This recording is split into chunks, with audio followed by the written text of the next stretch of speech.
Alkisah pada zaman dahulu kala, terdapat seorang pemuda dengan nama Toba. Ia merupakan seorang yatim piatu. Untuk memenuhi kebutuhannya sehari-hari, Toba bekerja di ladang. Sesekali ia mencari ikan di sungai yang terletak tidak jauh dari gubuknya. Ikan hasil tangkapannya kerap dijadikan sebagai lauk, dan bila berlebih akan dijual ke pasar. Pada suatu hari sepulang dari ladang, Toba memancing ikan di sungai tersebut. Ia sangat berharap untuk memperoleh ikan yang besar, yang dapat dengan segera dimasaknya untuk dijadikan sebagai lauk. Terpenuhilah harapannya tersebut. Tidak berselang lama, ia melemparkan pancingnya ke sungai. Mata kailnya langsung disambar oleh seekor ikan. Betapa gembiranya Toba saat menarik tali pancingnya, dan melihat seekor ikan dengan ukuran yang besar tersangkut di mata pancingnya. Sejenak, Toba memperhatikan ikan besar yang berhasil ia pancing itu. "Ikan yang aneh," gumamnya. Seumur hidupnya, Toba belum pernah melihat ikan dengan bentuk seperti itu.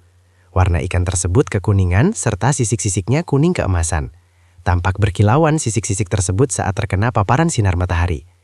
Saat Toba melepaskan mata kail dari mulut ikan tangkapannya tersebut, tiba-tiba terjadi sebuah keajaiban yang sama sekali tak pernah ia duga. Ikan aneh dengan sisik berwarna kuning keemasannya tersebut berubah, menjelma menjadi seorang perempuan yang manis dan elok parasnya. Toba terheran-heran ketika melihat keajaiban yang berlangsung di depan matanya itu. Ia hanya berdiri tak percaya dengan bola mata membulat serta mulut melongo. "Tuan," kata perempuan cantik jelmaan dari ikan kuning itu, "aku adalah makhluk kutukan dewa. Aku dikutuk karena telah melanggar larangan besarnya. Sudah ditakdirkan kepadaku bahwa aku akan berubah bentuk dan menyerupai makhluk apa saja yang memegang atau menyentuhku. Karena Tuan sudah memegangku, maka aku pun berubah menjadi manusia, seperti Tuan ini." Toba lantas memperkenalkan namanya, begitu juga dengan perempuan berwajah cantik itu. "Namaku Putri, Tuan." Toba lalu memikirkan sesuatu dan menjelaskan pemikirannya tersebut kepada Putri. Pemikirannya ialah untuk memperistri Putri, karena Toba sangat terpesona dengan kecantikan si perempuan jelmaan ikan itu. "Bersediakan engkau menikah denganku?"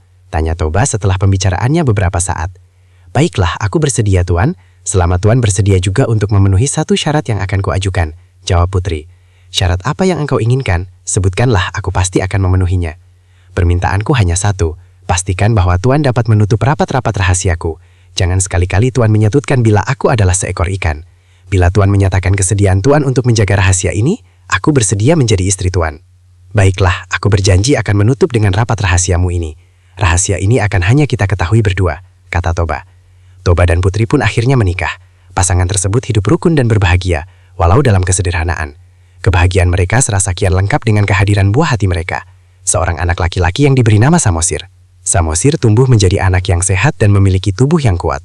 Sayangnya Samosir memiliki sifat yang pemalas dan agak nakal. Kehidupan Samosir sehari-harinya hanya tidur-tiduran. Ia seperti tak peduli dan tak ingin membantu sama sekali kerepotan ayahnya yang sibuk bekerja di ladang. Bahkan untuk sekadar mengantar makanan dan minuman untuk ayahnya pun, Samosir sering kali menolak bila diminta. Seandainya mau, Samosir akan melakukannya dengan malas-malasan dan wajah yang bersungut-sungut. Kian hari kian bertambah malas kelakuan Samosir. Hal tersebut dikarenakan ibunya terus memanjakannya. Apapun yang diminta oleh Samosir akan selalu diusahakan oleh ibunya untuk dipenuhi. Samosir memiliki nafsu makan yang sangat kuat. Jatah makanan sehari untuk sekeluarga dapat dihabiskannya dalam waktu sekali makan. Toba merasa harus bekerja lebih keras lagi supaya bisa memenuhi keinginan makan anak sematawayangnya yang luar biasa itu. Pada suatu hari, Samosir diminta ibunya untuk mengantarkan makanan dan minuman untuk ayahnya yang sedang bekerja di ladang. Samosir yang sedang bermalas-malasan pada mulanya enggan untuk menjalankan perintah ibunya tersebut. Meski demikian, setelah ibunya memaksa dengan terus-menerus, akhirnya Samosir bersedia untuk mengantarkan makanan dan minuman tersebut, meski dengan wajah yang muram dan bersungut-sungut. Samosir membawa makanan dan minuman tersebut menuju ke ladang. Di tengah perjalanan, Samosir tiba-tiba merasa lapar. Dihentikannya langkah menuju kebun. Samosir lalu memakan makanan yang seharusnya akan diberikan untuk ayahnya tersebut. Makanan itu tidak dihabiskannya semua, dan hanya disisakan sedikit. Dengan makanan dan minuman yang tersisa sedikit itu, Samosir lalu melanjutkan perjalanannya menuju ke ladang. Saat telah tiba di ladang, Samosir memberikan makanan dan minuman yang tinggal sedikit itu untuk ayahnya. Toba yang sudah sangat merasa lapar karena bekerja keras sejak pagi langsung membuka bekal dan sangat ingin memakannya. Terperanjatlah Toba ketika melihat makan siang untuknya sudah tinggal sedikit. "Mengapa jatah makanan dan minumanku tinggal sedikit?" tanya Toba dengan raut wajah marah. Dengan wajah yang polos seolah tak melakukan kesalahan, Samosir menjawab, "Tadi di jalan aku tiba-tiba merasa sangat lapar, Ayah. Maka dari itu, jatah makanan dan minuman ayah itu sudah kumakan sebagian. Akan tetapi tidak semua kuhabiskan, bukan? Masih ada sedikit makanan dan minuman untuk makan siang ayah." Dasar anak yang tidak tahu diuntung, makian Toba kepada anaknya. Kemarahan Toba seketika kian meninggi. Serasa tak dapat lagi ia bersabar dan menahannya, umpatan Toba pun seketika itu meluncur. Dasar kau, anak keturunan ikan. Samosir sangat ketakutan dan terkejut ketika mendengar umpatan dari ayahnya. Ia dengan cepat langsung berlari ke rumah sembari menangis. Pada saat sudah sampai di rumah dan bertemu dengan ibunya, Samosir langsung menceritakan semua cacian dan makian dari ayahnya yang menyebutkan bahwa dirinya adalah keturunan dari seekor ikan. Mendengar pengaduan dari anaknya itu, ibu Samosir menjadi sangat sedih. Tak disangka bila suaminya yang sangat ia sayang telah melanggar sumpah untuk tak menyebutkan bahwa putri adalah makhluk yang berasal dari ikan. Tak berselang lama, Samosir dan ibunya saling berpegangan tangan. Dalam hitungan sekejap, kedua ibu dan anak itu menghilang, dan keajaiban pun terjadi.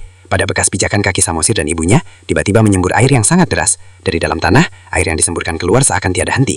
Semakin lama tak semakin berkurang semburan air tersebut, malah semakin besar adanya. Dalam waktu yang cepat, permukaan tanah di daerah itu pun tergenang.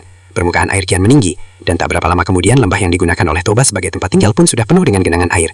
Hingga pada akhirnya, terbentuklah sebuah danau yang sangat luas di tempat itu. Penduduk sekitar lalu menambahkan danau tersebut sebagai Danau Toba. Adapun pulau kecil yang terletak di tengah-tengah Danau Toba itu disebut sebagai Pulau Samosir, sebagai penanda bahwa itu merupakan tempat di mana Samosir dan ibunya berpijak untuk terakhir kalinya.